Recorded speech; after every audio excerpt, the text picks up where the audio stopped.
Les damos la bienvenida a este video perteneciente a un ciclo de grabaciones en donde nos acercaremos a algunos temas correspondientes a la cursada de anatomía. El tema a tratar hoy será generalidades de linfáticos, y luego nos enfocaremos en cómo es el drenaje linfático en los miembros tanto superior como inferior. Comencemos por comprender primero el sistema linfático. Este sistema se encarga de transportar dos líquidos en el organismo, la linfa y el quilo. La pregunta es, ¿qué son estas sustancias? La linfa es un ultrafiltrado de plasma que se forma por el pasaje de componentes desde la sangre hacia el espacio que se encuentra entre las células, llamado espacio intersticial, y desde este último se vuelca a la circulación linfática. El quilo, en cambio, es un líquido de origen intestinal formado por la digestión de los alimentos. En este video hablaremos específicamente del recorrido de la linfa y no trataremos el recorrido del quilo, ya que estamos hablando del drenaje linfático de los miembros superiores e inferiores y no del drenaje linfático de los intestinos. El sistema linfático está compuesto por órganos primarios y secundarios, por vasos linfáticos que representan, a modo de ejemplo, una ruta por donde se transporta la linfa, y por último, por nodos linfáticos, que son masas de tejido linfático, similares a estaciones, interpuestas en el trayecto de los vasos linfáticos. Ahora bien, aquellos vasos linfáticos que transportan la linfa desde una estructura hacia un nodo particular, los llamaremos vasos linfáticos aferentes, y aquellos que la transportan desde un nodo hacia otro nodo o hacia la circulación venosa, los llamaremos vasos linfáticos eferentes.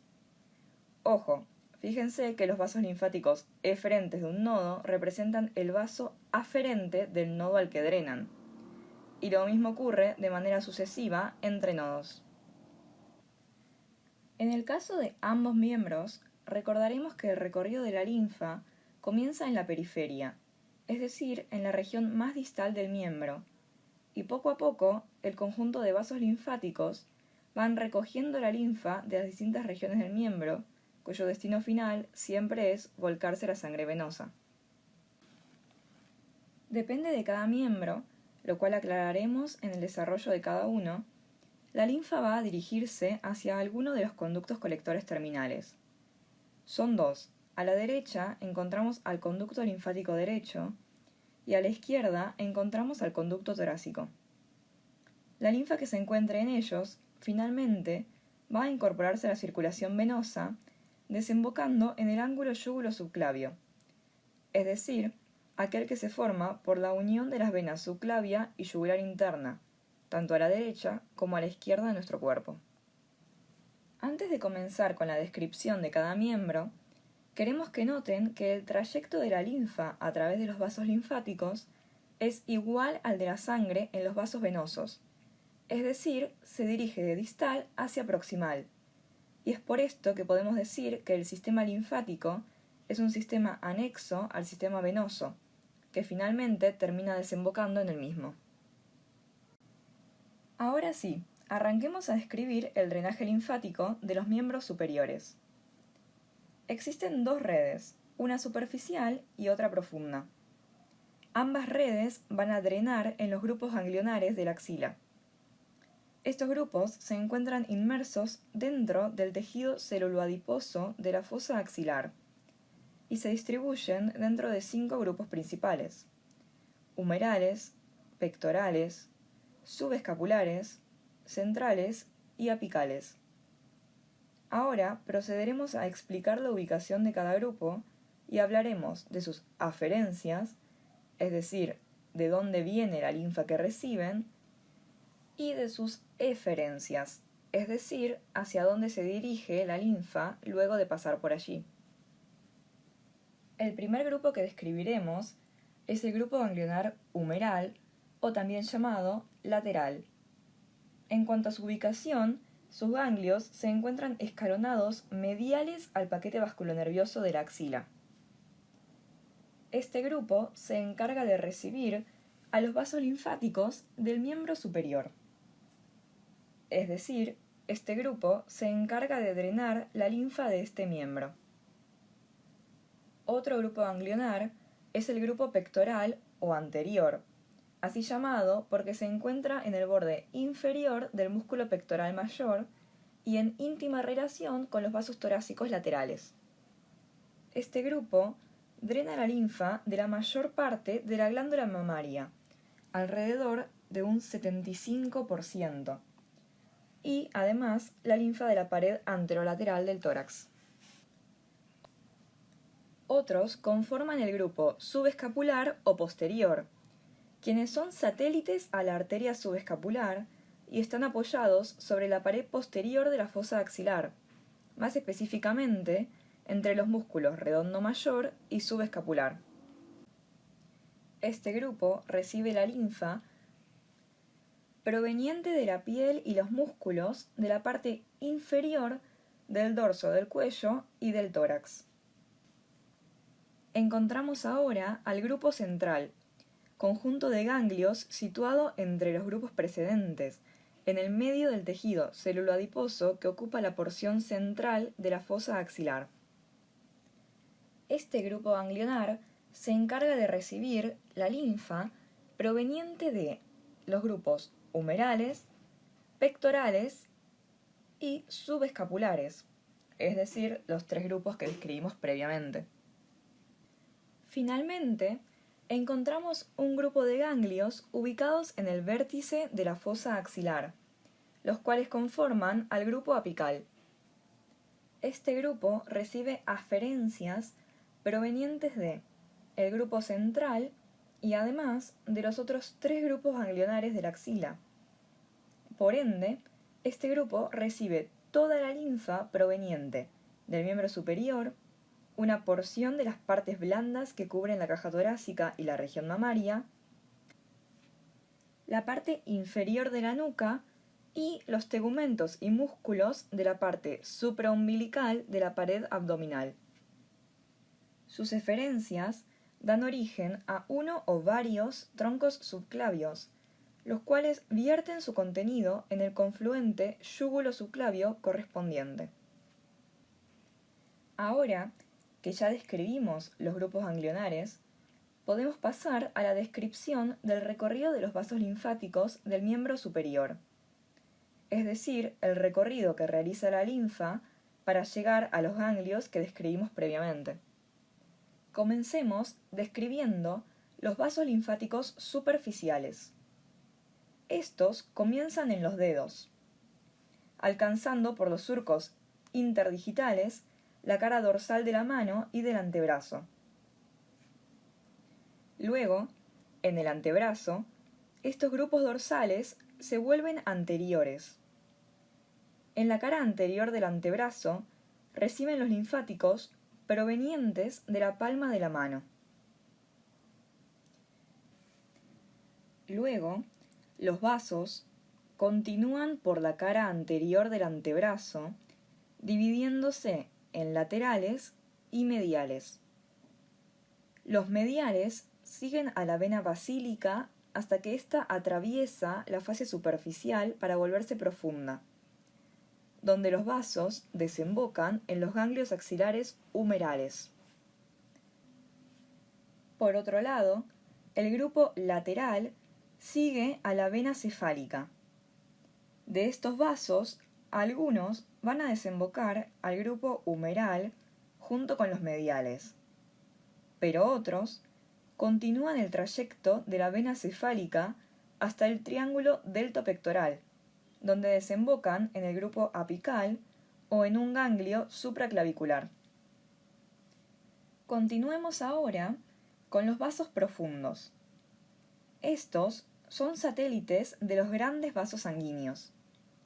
En la mano siguen a los arcos palmares, ascienden luego a lo largo de los vasos cubitales, radiales e interóseos, hasta llegar al brazo, donde van a acompañar a los vasos braquiales y braquiales profundos. Todos terminan desembocando en los ganglios humerales. Como ya fue explicado previamente, tanto la linfa superficial como la profunda luego de llegar a los ganglios humerales, pasa a los centrales o va directamente a los apicales. La linfa que pasó a los centrales luego se dirige a los apicales. Es decir, toda la linfa del grupo humeral va a terminar en el grupo apical.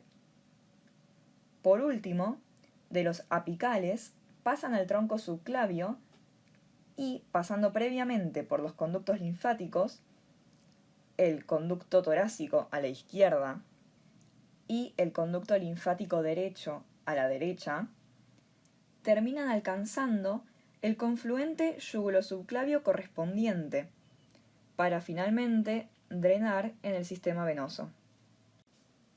Ahora procederemos a describir el drenaje linfático del miembro inferior.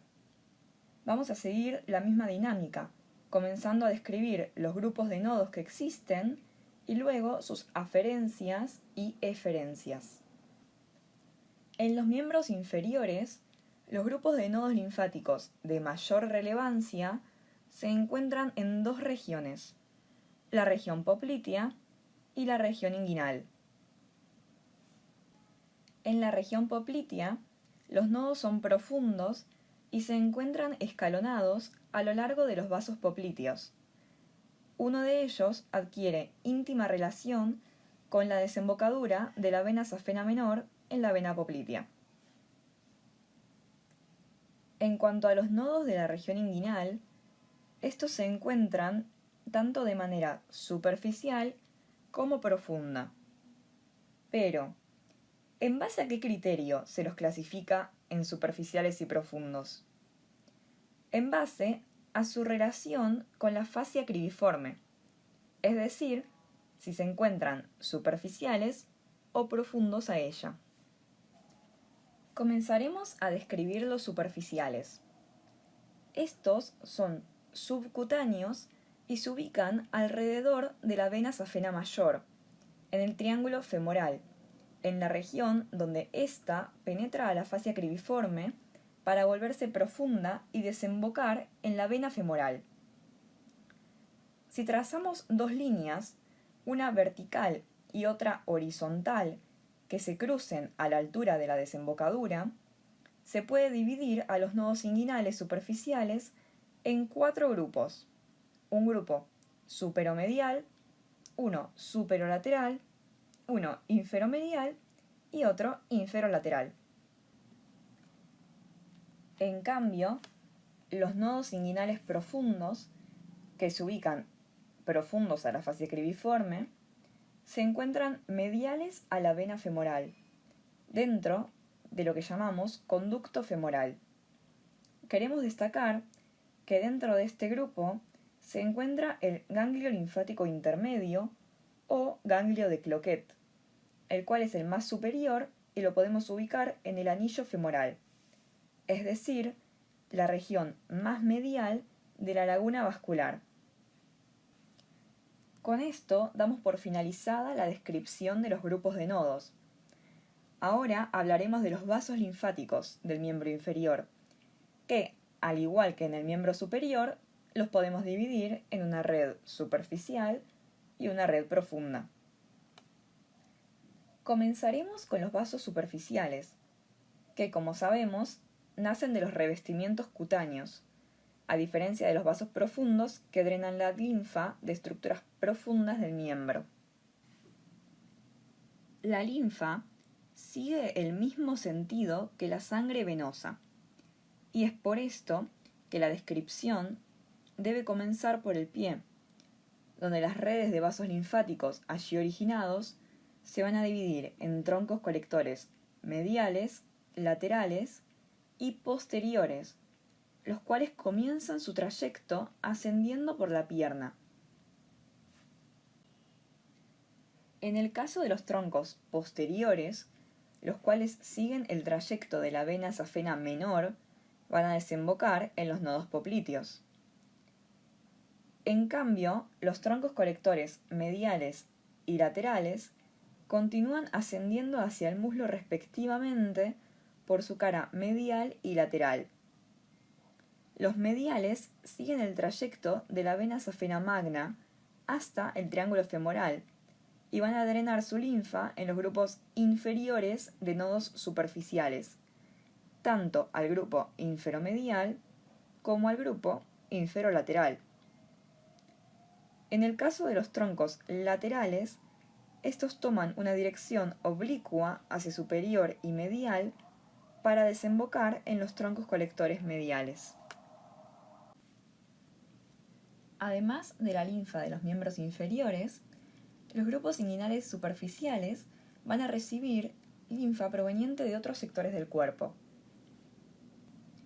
Los grupos superiores, tanto el medial como el lateral, van a recibir aferencias de vasos linfáticos de la región infraumbilical de la pared abdominal.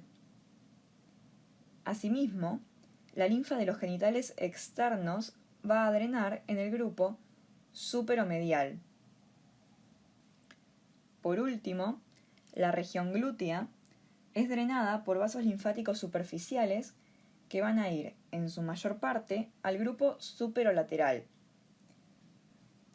Ahora pasamos a describir a los vasos linfáticos profundos. Comenzando por el pie, estos vasos son satélites de los vasos venosos profundos y siguen su recorrido. Aquellos que drenan la linfa de estructuras profundas del pie y la pierna se dirigen a los nodos poplíteos, desde donde se originan vasos eferentes que siguen a los vasos femorales para terminar drenando la linfa en los nodos inguinales profundos. O algunos vasos pueden dirigirse directamente a los nodos ilíacos externos, que como su nombre lo indica, se disponen en relación a los vasos ilíacos externos. Toda la linfa que recibieron los nodos linfáticos profundos va a dirigirse hacia los nodos ilíacos externos e internos, que se relacionan íntimamente con los vasos del mismo nombre, y desde allí la linfa es conducida a través de los vasos eferentes al conducto torácico, que, si se acuerdan, es el tronco colector terminal que vuelca la linfa en el ángulo yúgulo-subclavio izquierdo. Así, finalmente, esta linfa vuelve a incorporarse a la circulación venosa sistémica. En conclusión, el sistema linfático es un sistema anexo al sistema venoso, el cual permite el transporte de sustancias desde el espacio intersticial hacia la circulación venosa sistémica. Las redes superficiales y profundas de vasos linfáticos de los miembros acompañan a los vasos venosos de la misma localización y así conducen la linfa hacia los distintos grupos nodales, ubicados en regiones topográficas claves para su exploración: la región axilar en el miembro superior y las regiones inguinal y poplitea en el miembro inferior. Desde estos nodos, la linfa sigue su recorrido hacia los conductos linfáticos terminales, para finalizar desembocando en el ángulo venoso yúgulo-subclavio correspondiente. Nótese, en comparación, que tanto el miembro superior izquierdo como ambos miembros inferiores son tributarios del conducto torácico, mientras que el miembro superior derecho lo es del conducto linfático derecho. Muchas gracias. Esperamos que este video les haya sido de ayuda y recuerden seguirnos en todas nuestras redes para ver todo el material disponible.